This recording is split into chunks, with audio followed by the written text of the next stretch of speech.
नमस्कार, बहुत स्वागत है आपका इंडिया वॉइस। आप देख रहे हैं, मैं आपके साथ शिवम सोनी हूं और इस वक्त बड़ी खबर इस वक्त दिल्ली से मिल रही है, जहां पर मणिपुर हिंसा पर सर्वदलीय बैठक खत्म हो गई है। सर्वदलीय बैठक के बाद बोले हैं आरजेडी सांसद मनोज झा। गृह मंत्री ने हालात पर नियंत्रण का भरोसा दिलाया। बैठक में सभी मुद्दों पर बातचीत हुई। मनोज झा ने कहा है ममता बनर्जी और शरद पवार बैठक में शामिल नहीं हुए। तो सर्वदलीय बैठक चल रही थी, इसमें गृह मंत्री ने हालात पर नियंत्रण का भरोसा दिलाया, ये बात मनोज झा ने कही है। मणिपुर में जो हिंसा हुई उसको लेकर सर्वदलीय बैठक आज हुई है दिल्ली में, जिसमें तमाम राजनीतिक दलों के नेता शामिल हुए। और इस सर्वदलीय बैठक में कहा गया है कि अमित शाह ने भरोसा दिलाया है। हालांकि बंगाल की सीएम ममता बनर्जी और शरद पवार शामिल नहीं हुए। तो मणिपुर हिंसा पर सर्वदलीय बैठक खत्म हो गई है। दिल्ली से बड़ी खबर इस वक्त आपको बता रहे हैं।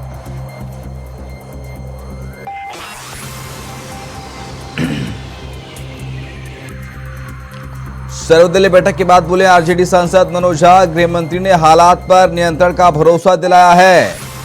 तो सर्वदलीय बैठक चल रही थी दिल्ली में मणिपुर में हुई हिंसा को लेकर, और ये सर्वदलीय बैठक खत्म हो गई है।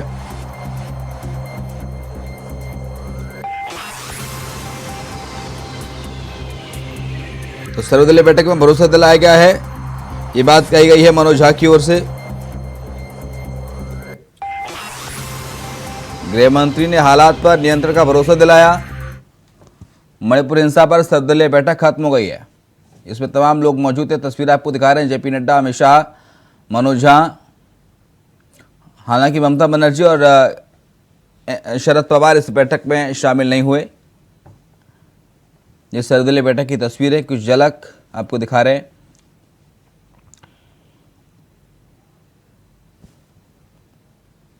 नितिन जुड़ गए ज्यादा जानकारी के लिए। नितिन, मणिपुर हिंसा को लेकर सर्वदलीय बैठक हुई, क्या कुछ रहा खास, क्या कुछ मंथन हुआ इस सर्वदलीय बैठक में, कौन कौन शामिल हुए, बताइए विस्तार से।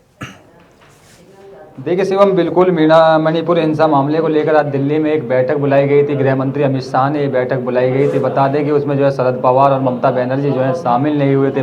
खुद गृह मंत्री ने इसमें जो है भरोसा जताया कि जल्दी से जल्दी जो हालात है उन्हें ठीक कर दिया जाएगा।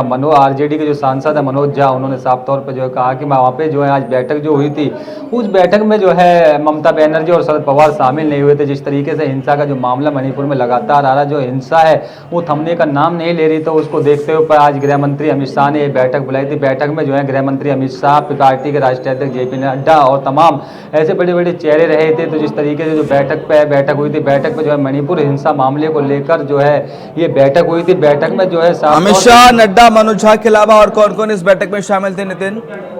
देखिए बिल्कुल, जिस तरीके से ये बैठक हुई थी, बैठक में जो है तमाम बड़े जो नेता थे वो मौजूद रहे थे। लेकिन बता दें कि विपक्षी दल की तरफ से जो है उन्होंने साफ तौर पे जो है बता दें कि उसमें जो है महासचिव, कांग्रेस महासचिव जयराम रमेश ने एक वीडियो भी जारी किया था प्रधानमंत्री के लेकर। और उसके बता दें कि बुलाई गई जो बैठक थी, उस बैठक में जो विपक्षी दल के जो है तमाम नेता भी नहीं पहुंच पाए थे। तो उसमें जो जेपी नड्डा, आरजेडी सांसद जो है मनोज झा, वो मौजूद थे। और साथ ही शरद पवार की बात की जाए, उन्होंने अपना जो प्रतिनिधि मंडल था वो भेजा था। लेकिन उसके बाद भी जो बैठक थी उसमें शांतिपूर्ण तरीके से बातचीत करने की यहाँ पर अपील की है कि जिस तरीके से मणिपुर हिंसा मामले को लेकर लगातार जो हिंसा हो रही है, जाति बिरादरी को लेकर जो मामला यहाँ चल रहा था, तो उसको देखते हुए जो है साफ तौर पे यही कहा है कि इस बैठक को देखते हुए कि जिस तरह इस पर जो जल्दी जल्दी नियंत्रण कर लिया जाएगा, काबू पा लिया जाएगा। लेकिन उसके बाद ही पूरी तरीके से भरोसा जताया है। जी बहुत शुक्रिया आपका नितिन, तमाम सारी जानकारी को साझा करने के लिए। तो सर्वदलीय बैठक हुई है और इस बैठक में अमित शाह, नड्डा समेत तमाम नेता शामिल हुए और इस बैठक में मणिपुर हिंसा को लेकर चिंतन मंथन किया गया।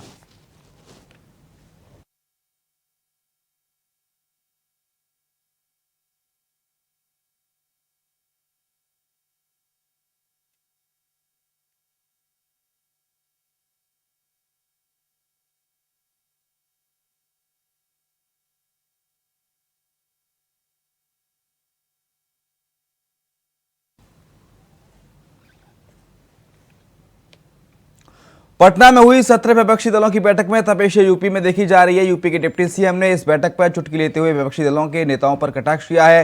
केशव प्रसाद मौर्य ने बैठक को लेकर कहा कि इस बैठक का सारांश खोदा पहाड़ निकली चोहिया है, ढाक के 3 पात जैसा रहा। ये कुछ भी कर लें, 2024 में बीजेपी को रोक नहीं पाएगा। वहीं बैठक में शामिल हुए दल आप और कांग्रेस को लेकर भी चर्चा जोरों पर है।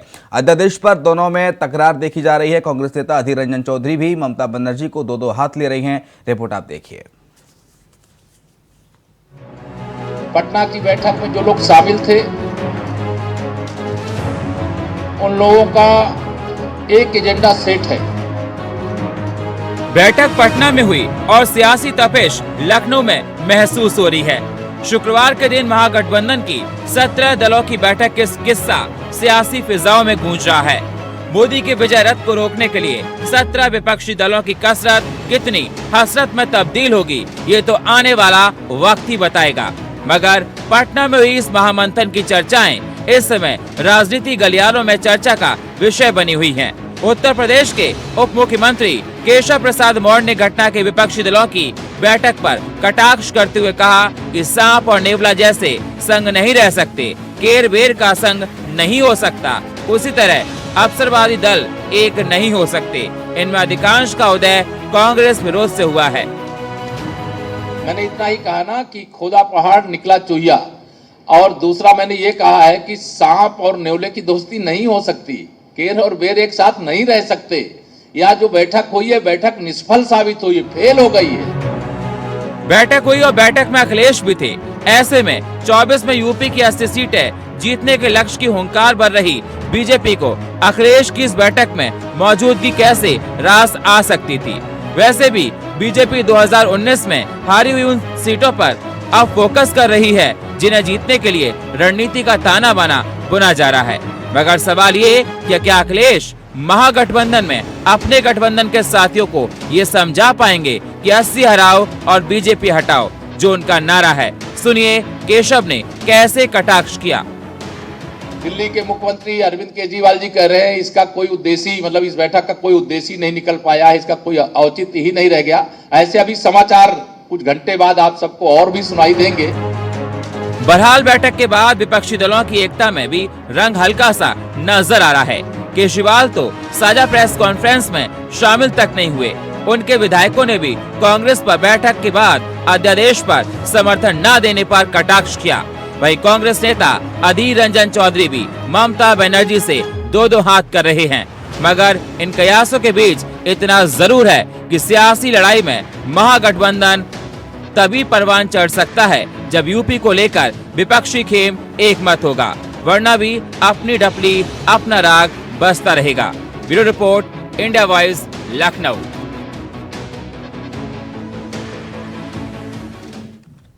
झारखंड के सीएम हेमंत सोरेन ने रांची के मोहराबादी मैदान में विभिन्न विभागों के कई पदों पर पंचायत सचिव और एलडीसी के 2550 युवाओं को नियुक्ति पत्र सौंपा है। तो वहीं इसको लेकर प्रदेश में सियासत भी चरम पर है।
मिली।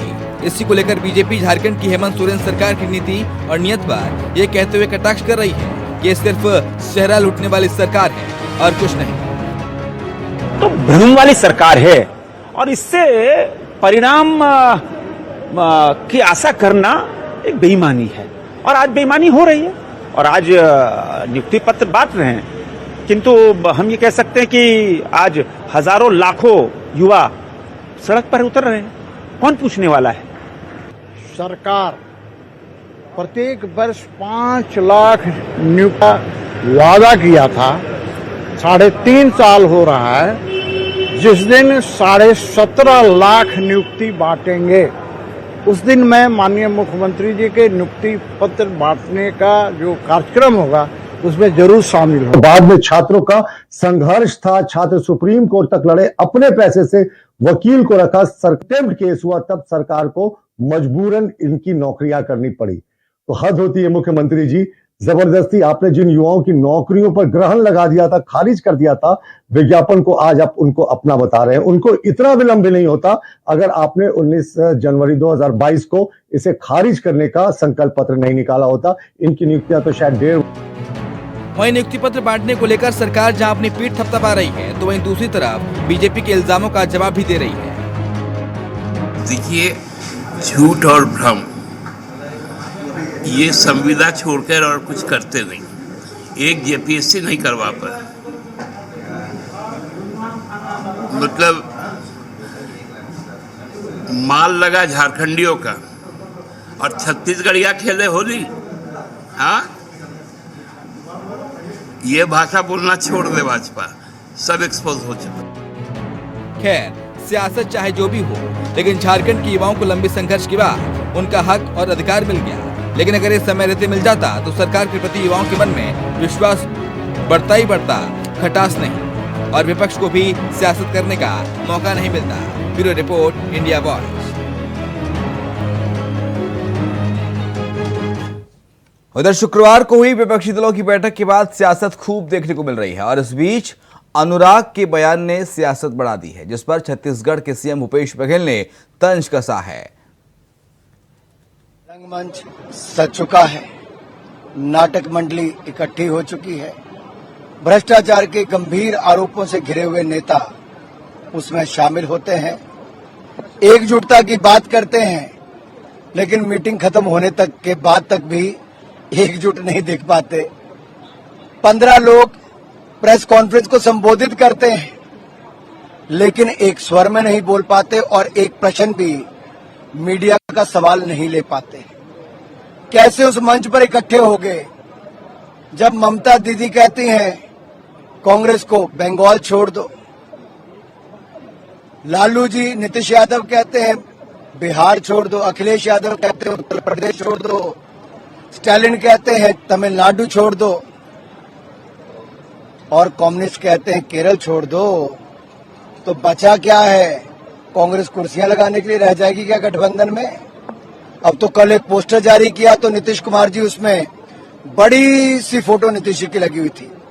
तो क्या नीतीश जी को इन्होंने अपना नेता माना है? और थोड़ी देर के बाद उसका ट्वीट डिलीट हो जाता है। ये ऐसा गठबंधन है जहां ना नेता है, ना नीयत है, ना ही नीतियां हैं, और नीयत में तो खोट है। सभी दलों के अपने अपने अस्तित्व हैं और अलग अलग समय में अलग अलग निर्णय लेते थे।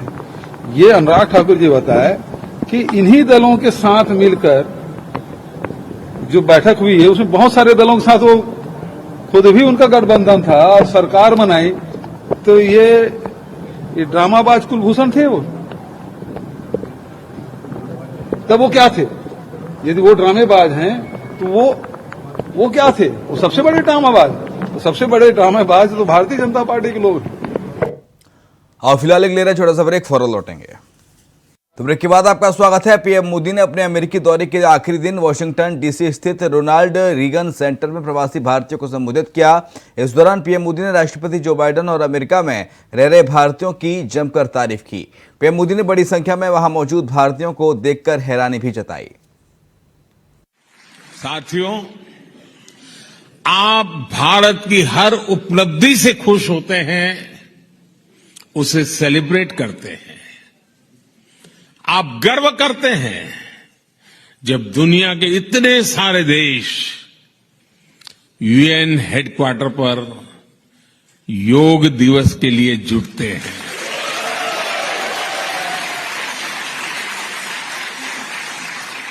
आप गर्व करते हैं जब यहां के सुपरमार्केट्स में मेड इन इंडिया प्रोडक्ट दिखता है। आप गर्व करते हैं जब भारत के टैलेंट को दुनिया की बड़ी बड़ी कंपनियों को नेतृत्व देते देखते हैं और आप गर्व करते हैं जब नाटू नाटू की धुन पर पूरी दुनिया थिरकने लगती है।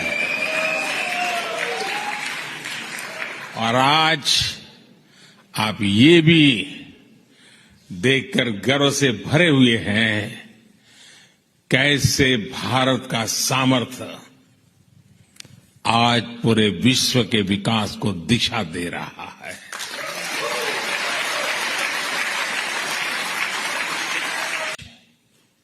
मैं आपको दो और बातें बताना भी चाहता हूं और जिनको सुनकर के आपको जरूर अच्छा लगेगा।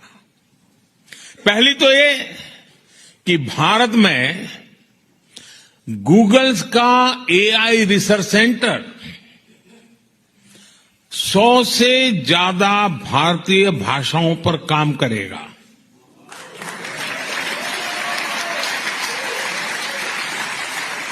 इससे भारत में ऐसे बच्चों को पढ़ने में, काम करने में आसानी होगी जिनकी मातृभाषा अंग्रेजी नहीं है। और दूसरी ये कि भारत सरकार की मदद से यहां यूनिवर्सिटी ऑफ ह्यूस्टन में तमिल स्टडीज चेयर की स्थापना की जाएगी।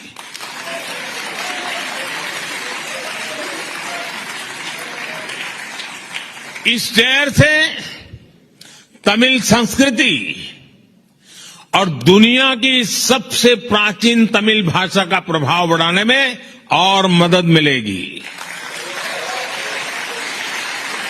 और मेरी आप सबसे रिक्वेस्ट है, जब कभी भाषा की चर्चा निकले। राजस्थान की बूंदी में रेड क्रॉस से जिला कलेक्ट्री तक बूंदी मुस्लिम समाज ने ख्वाजा गरीब नवाज की शान में गलत टिप्पणी करने पर मौन जुलूस निकालकर जिला कलेक्टर को बूंदी शहर काजी मौलाना गुलाम गौस के नेतृत्व में ज्ञापन दिया।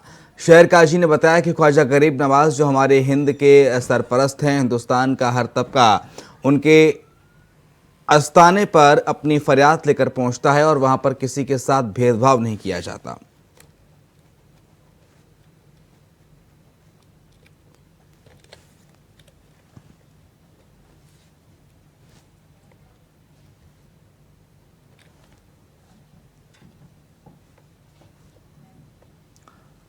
बूंदी जिले को पर्यटन के क्षेत्र में आगे बढ़ाने के लिए शुक्रवार को बूंदी के रामगढ़ विषधारी वन्यजीव अभयारण्य में पहली जंगल सफारी की शुरुआत हुई। युवा मामले में खेल और सूचना एवं जनसंपर्क राज्य मंत्री श्री अशोक चांदना ने विदेशी पर्यटकों की गाड़ी को हरी झंडी दिखाकर इसका शुभारंभ किया।